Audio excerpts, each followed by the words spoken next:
बातमी सांगलीत नाही, सांगली शहरामध्ये शाळकरी मुलांकडून सार्वजनिक उद्यानात खुलेआम नशा केली जाते। हा धक्कादायक प्रकार व्हिडिओमध्ये कैद झालाय।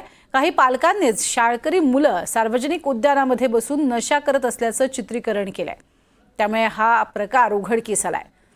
या व्हिडिओमध्ये शहराच्या मध्यवर्ती ठिकाणच्या एका उद्यानामध्ये भर गर्दीमध्ये 7 ते 8 मुलं घोळका करून आहारी जात आहेत। हे धक्कादायक वास्तव समोर आले, त्यामुळे विरंगुळ्याच्या ठिकाणी असलेल्या बागा, उद्यानं, नदीकाठच्या घाटा परिसरामध्ये सुद्धा पोलीस पहारा ठेवावा अशी मागणी पृथ्वीराज चव्हाण यांनी केली आहे। व्यसनाची तलब भागवण्यासाठी चेन स्नॅचिंग, छोट्या मोठ्या चोऱ्या, अगदी दरोडेसुद्धा या मुलांनी घातलेले आहेत। आणि काही मुलं त्याच्या पुढे जाऊन त्या व्यसनाच्या आहारी जाऊन त्यांनी कुणी मित्राला मारलं, कुणी सुपारी घेऊन खून केला, अशाही गोष्टी घडलेल्या आहेत। तर या विरोधात आम्ही सांगलीकरांनी गेल्या 1.5-2 वर्षापासून मोहीम चालू केली।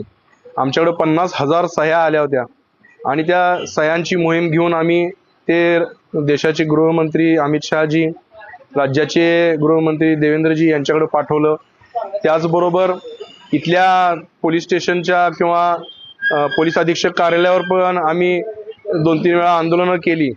एकंदरीत आमचा उद्देश एकच होता की या नशेचा जो बाजार चालू आहे, त्याची विक्री करतात, निर्मिती करतात, वितरण करतात, त्या मुळावरती घाव घातला गेला तर कुठेही नशेचा बाजार जो आहे तो आटोक्यात येईल।